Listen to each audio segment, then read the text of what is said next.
बिस्मिल्लाहिर्रहमानिर्रहीम अल्हम्दुलिल्लाह वस्सलातु वस्सलामु अला अशरफिल अंबिया वल मुरसलीन व अला आलिहि व सहबिहि अजमईन। प्यारे भाइयों बहनों, आप सबको पॉपुलर फ्रंट ऑफ इंडिया की जानिब से सलाम, अस्सलामु अलैकुम रहमतुल्लाह। आजकल so called main stream media ने फिर से पॉपुलर फ्रंट ऑफ इंडिया को बदनाम करना शुरू कर दिया है। इस मर्तबा पॉपुलर फ्रंट को बदनाम करने के लिए एनफोर्समेंट डायरेक्टरेट ईडी का इस्तेमाल किया जा रहा है। आपको मालूम होंगे कि ईडी ने पॉपुलर फ्रंट के ऑफिस, लीडरान और चंद मेंबरान का घरों में रेड की है। हकीकत में ये सब इंक्वायरी वगैरह 2018 से 2018 से चल रही है, बल्कि पिछले 2 साल से वो इंक्वायरी रेड वगैरह चल रहे हैं। इसके बावजूद भी ये अभी तक ये लोगों का अपने नापाक इरादों में नाकाम रही है और अभी तक पॉपुलर फ्रंट के खिलाफ कोई सबूत नहीं मिला है। इसके बावजूद भी वो अभी भी इधर उधर घूम रही है। इसका मतलब क्या? ये ईडी के पीछे जो मास्टर्स है, वो लोगों का इरादा पॉपुलर फ्रंट को हर हाल में नाहक किसी जाल में फंसाना है। ये तमाम इंक्वायरीज और रेड्स पॉपुलर फ्रंट के तरफ से हमारे मुल्क को खिलाफ कोई काम अंजाम करने के वजह से नहीं है, बल्कि ये एक सियासी इंतकाम है जो कि मौजूदा हुकूमत और उसका मास्टरमाइंड आरएसएस का तैयार किया हुआ मंसूबा है। भाइयों, ये बात हम सही तौर पे समझना है। क्यों आरएसएस पॉपुलर फ्रंट को टारगेट करते हैं? नंबर 1, आरएसएस को बनाने का ही बुनियादी मकसद क्या था? इधर हमारा मुल्क से जमहूरियत और सेकुलरिज्म को खत्म करके एक हिंदू राष्ट्र बनाना। इसीलिए मुसलमानों को सीएए और एनआरसी के जरिए से 2 नंबर शहरी बनाना, नहीं तो एक सेकंड सिटीजन बनाना चाहते हैं वो। उनको ये अच्छी तरह मालूम हो चुका है कि सीएए और एनआरसी को नाफिज करने में सबसे बड़ी रुकावट पॉपुलर फ्रंट है। इसीलिए वो पॉपुलर फ्रंट को बदनाम करने के लिए और जाल में फंसाने के लिए कोशिश कर रहे हैं। और नंबर 2, इसके अलावा यह भी हम समझना है, पॉपुलर फ्रंट सिर्फ सीएए और एनआरसी की मुखालिफत नहीं कर रहे, बल्कि आरएसएस के नापाक इरादों को लोगों के सामने वाफिस और जाहिर करना चाहते हैं कि आरएसएस कैसे मुल्क के खिलाफ है, एंटी नेशनल है, ये किस तरह से इंसानियत के खिलाफ है, ये लोग किस तरह से मुसलमानों के खिलाफ है, ये किस तरह से आवाम के खिलाफ है या एंटी पीपल है, ये किस तरह से किसान और गरीबों के खिलाफ है और कॉरपोरेट्स की हिमायत कर रही है। ये लोग आरएसएस लोग कैसे हमारा इत्तेहाद और कम्युनल हार्मनी के खिलाफ है और किस तरह नफरत और दुश्मनी फैलाता है।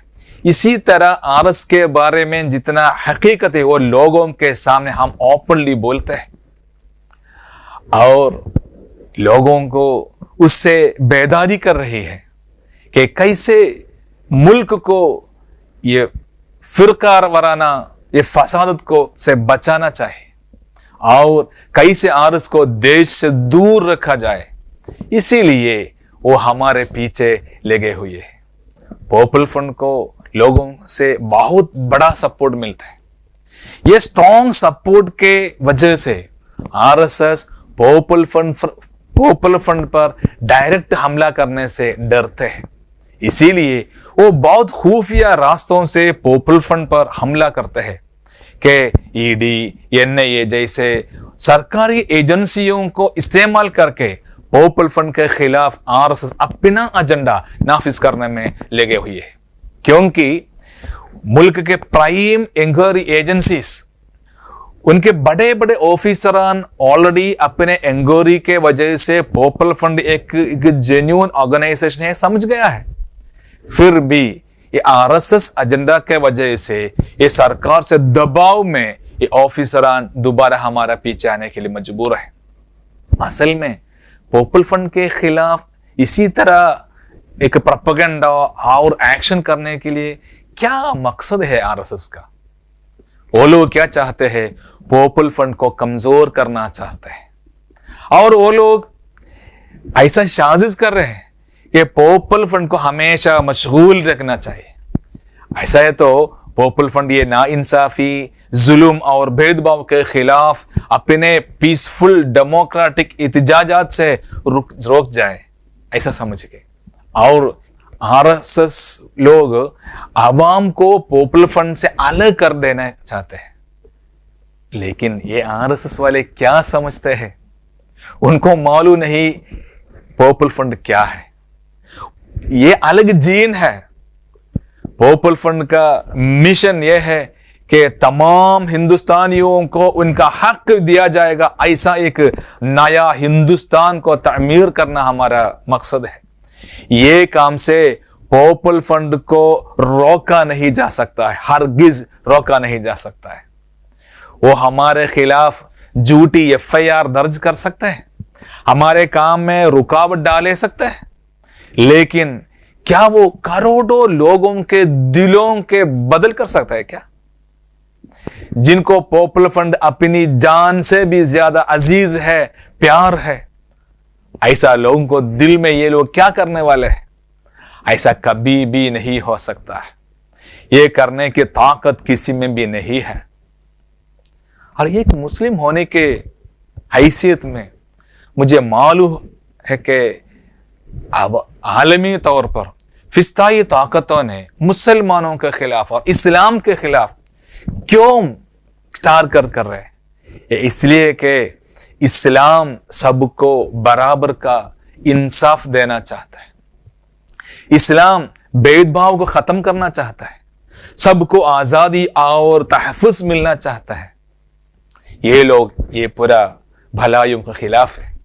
अभी हमारे हिंदुस्तान में आरएस के जरिए से पॉपुलर फ्रंट को टारगेट करना कोई नई चीज नहीं है, क्योंकि वो आरएसएस जो हिंदू राष्ट्र बनाना चाहती है उसमें क्या है? उसमें पूरा पावर, पूरा अधिकार चंद ब्राह्मणवादी या जातिवादी अकलियत जमात को के हाथों में आ जाएगा और वो छोड़ के बाकी सारे लोगों के, इंसानों के बारे में वो असल में इंसान मानने के लिए भी तैयार नहीं है। बेशक उनके लिए इस्लाम एक दुश्मन है, जरूर पॉपुलर फ्रंट ऑफ इंडिया भी उनके लिए एक दुश्मन है। देखो अभी क्या हालत है हमारे देश में। अगर कोई ही इंसान आरएसएस से खिलाफ आवाज उठाते हैं तो उसे शिकार बना लिया जाता है। अगर आप दिल्लीदोम पर होने वाले रेप और जुल्म के खिलाफ आवाज उठाते तो आपको माओइस्ट कहा जाएगा। अगर आप कॉरपोरेट साजिशों के खिलाफ आवाज उठाते हैं तो आपको अर्बन नक्सल कहा जाएगा। अगर आप सीएए या एनआरसी के खिलाफ प्रोटेस्ट किए तो आपको आतंकवादी या इस्लामिक टेररिस्ट कहा जाएगा। अगर आप अभी जो चल रहा है किसानों का एहतजाज और एहतजाज में शामिल किए तो आपको खालिस्तान टेररिस्ट बोल जाएगा। ऐसा हो गया है हमारे हिंदुस्तान का हालत। लेकिन फिर भी ऐसा मत समझना कि सिर्फ जो लोग आरएस के खिलाफ आवाज उठाते हैं सिर्फ वो लोग टारगेटेड है, ऐसा नहीं। और बाकी पूरा लोग वो सुकून से रह सकता है, ऐसा भी समझना नहीं है। देखिए वो हथरास की वो दलित लड़कियां ना, वो कभी भी आरएस के खिलाफ जुबान नहीं खोली थी, उसे भी ये छोड़ा नहीं है, रेप किए और कत्ल भी किए। जो कितने मुस्लिम नौजवानों को ये मॉब लिंचिंग करके मार दिया, उनमें से कितने लोग आरएस के खिलाफ कुछ एजिटेशन किया है क्या? नहीं। मुख्तसरन आरएसएस अपने क्रिमिनल परिवार के अलावा तमाम को गुलाम बनाएगा, या उनकी जबानों पर ताला लगाएगा या उन्हें जुल्म करके कत्ल भी कर जाएगा। आरएसएस छोड़ के, उनका क्रिमिनल छोड़ के बाकी पूरा खतरा में है। भाइयों, आज सबसे पहले वो पॉपुलर फ्रंट को टारगेट बनाया गया, कल आपका दरवाजा खटखटाया जाएगा। ये ब्राह्मणवाद, जातिवाद के अलावा तमाम हिंदुस्तानियों के दरवाजे गड़गड़ाए जाएंगे। उससे पहले वो आके हमें बर्बाद करने से पहले हम ये नींद छोड़ के उड़ना है। हम बेदार होना चाहिए, हालात की नजाकत को सीरियस लेना चाहिए।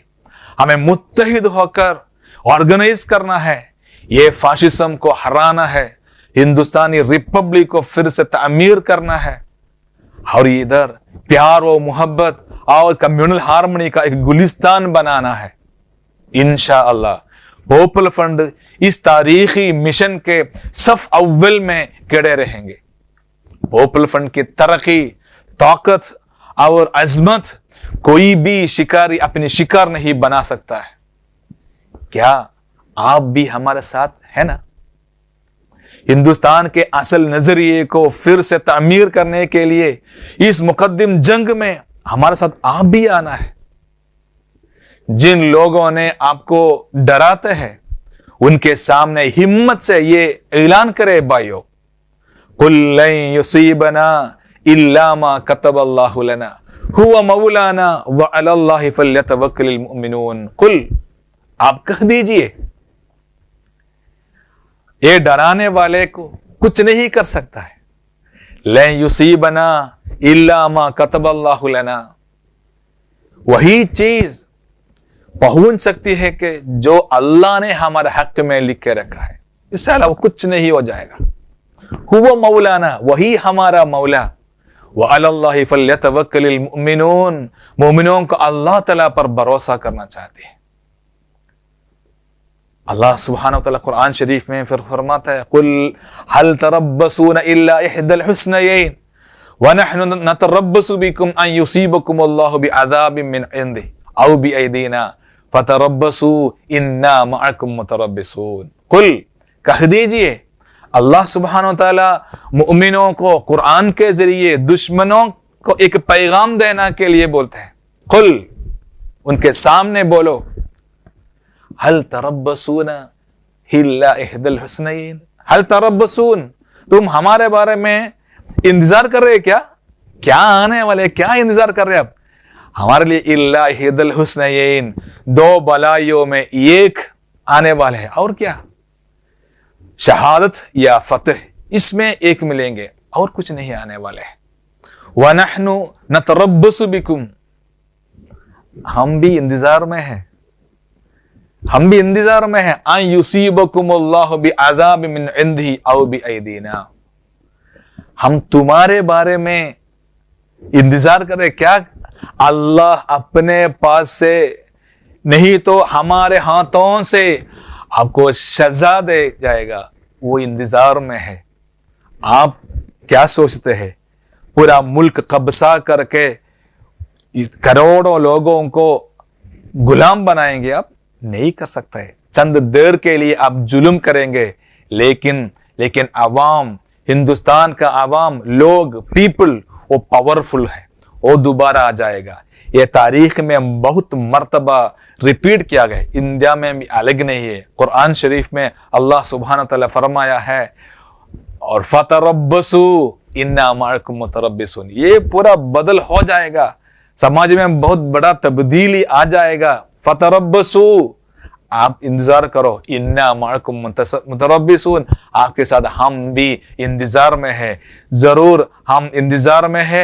ये हालत बदलेगा और इधर मजलूमों को एक दिन कामयाबी मिल जाएगा, ये मुजरिम लोग हार जाएगा, इसमें कोई शक नहीं। ये कामयाबी के लिए हम एक साथ मिलजुल कर एकदम पूरा हमारा इख्तिलाफ छोड़ के साइड में रख के आगे जाना है, हमारा वतन को दोबारा तमीर करने के लिए और हमारा पूरा भलाइयों को रेस्टोर करने के लिए हम एक साथ आगे मार्च करना है। व आखिर दावाना अनिल हम्दुलिल्लाहि रब्बिल आलमीन। अस्सलामु अलैकुम व रहमतुल्लाहि व बरकातुहू।